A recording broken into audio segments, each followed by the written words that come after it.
What is up, everybody, and welcome to the channel. Today we are taking a look at my car. Now I know what you might be thinking, this thing is disgusting and dirty and bleh. That's because currently outside we have 90 or 100 km/h winds and lots of mud.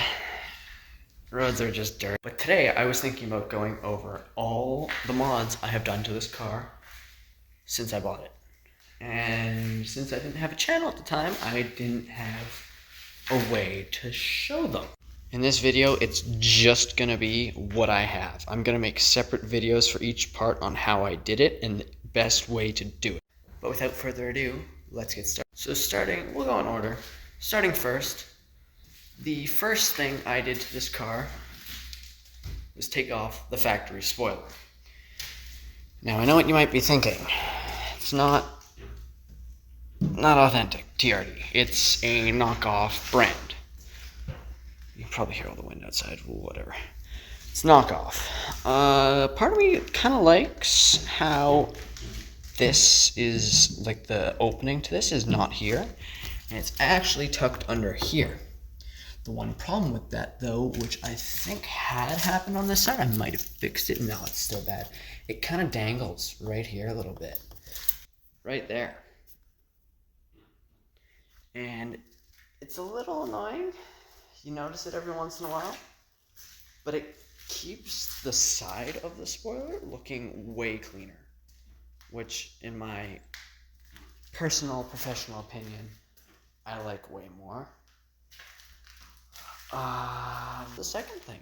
After the spoiler that I got, I love driving around with it, right? But there was no noise to the car. So, of course, I had to put an exhaust on it. Now, the exhaust I got is the DNA motoring exhaust. It's one of the newer brands, not TRD, not NVIDIA or anything like that. But it does actually gain you horsepower. I think on their website, and it's been tested, it gains you about 10 to 15 horsepower. Just about as much as the air intake I have, but we'll get to that later. This exhaust is a pain. So, if you're looking at getting an exhaust, this one, much cheaper than all the rest. Way cheaper. Comes with the downside, though. To this day, it still rattles. And honestly, I wouldn't notice it if it wasn't almost every time I step on the gas pedal. Where you mount it to the actual exhaust pipe, the factory one, once you mount it there, where it adapts, I thought originally that the bolt was coming loose, and at first I'm like, oh, it is. Then after the third time of tightening it, it wouldn't go tighter. I'm like, okay, what's going on? Then I tried loosening it, and of course, loosening it wouldn't do anything. Like, what am I thinking? And then in physics class, I learned about spring constants. And the spring, for one, I don't think they're long enough. They're like spacer springs. They keep the exhaust, them a little separated just so that they're not rattling. I don't think this one has a high enough spring constant, which means it's easier to compress. So I need one with a higher spring constant, one where it's way more firm. Could probably just get it at Canadian Tire or Home Depot or somewhere that sells things like that. Wow, it is very windy. But now, on to the second thing. Now, to look at the second thing, you actually have to open the door. Those are dead. We'll get to those later. First, you gotta pop the hood. And once you pop the hood, you reveal the amazing 1ZZFE engine. Now, I think that the 1ZZFE gets way more hate than it deserves. Yes, it's not the 2ZZ, we all know. But at the same time, it's also special in its own ways, which is where variable valve timing comes into play. Now, yes, I know what you're saying, the 2ZZ has that and left. No. Now, with the 2ZZ, you can just hear, once variable valve kicks in, lift kicks in. But with this engine, it doesn't have lift. You can hear variable valves so much more, and it sounds so cool.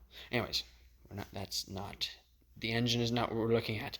This is what we're looking at. The AEM cold air intake for the 2000 to 2005 Toyota Celica. Air comes in right at the bottom of there and gets to go through a little rad through that tube into the throttle body and into the engine.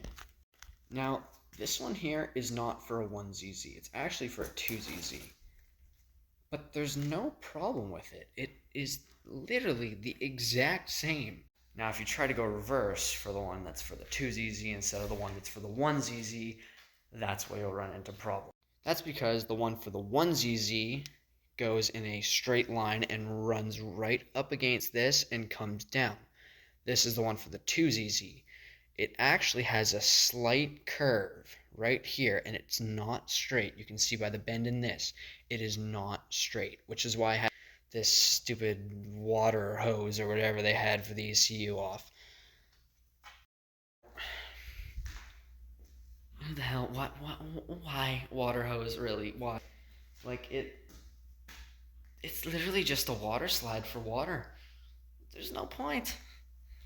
But they have the exact same specs as each other. So the 1ZZ and the one for the 2ZZ have the exact same specs. Only difference is because of that bend in the one for the 1ZZ, it won't fit in the 2ZZ, but the bend kind of cancels itself out. If it's confusing. Once you see it, you'll understand. Basically, the one for the 1ZZ has a slight bend to it, where the one for the 2ZZ is straight. That's why this one's more straight. The one for the 1ZZ is more curved. Now, after this cold air intake, I didn't really do anything with the car for a while, and to be honest, it's not that I didn't have ideas. I still have plenty of ideas for this car. It's just I didn't have time. And time is a very key aspect in everything that you do. But one day I was sitting in the garage and I got very, very, very bored. So I decided to go around and paint all of the red things, that one, and around this, to all match this VVTi 16 valve thing. The actual specs of the car or whatever. The entire time that I've had this hood popped is that these are actually gold. Now this is another thing. I was sitting in the garage about, I want to say 2 months after. Yeah, 2 months after I did the red caps, and I'm like, I was scrolling on Pinterest one day and I saw the idea to do the engine covers, like a certain color. I think I originally saw it in green, and I didn't like green. And then I'm like, and then I kept scrolling on Pinterest and I found gold, and I'm like, oh, and it was ironic, red and gold, or gold and red, which I was going for. So I spent the time. This one took like 3 hours to do because I actually took the time to save this. If you look close, it doesn't show it on camera. It looks terrible. Aside, right at the end here, the paint decided to start spraying absolutely everywhere. It just started like coming out as blobs, but the rest turned out so nice aside from there.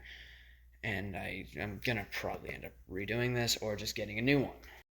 These ones here, though, turned out very, very nice. And the gold is exceptional. Yes, it's dirty.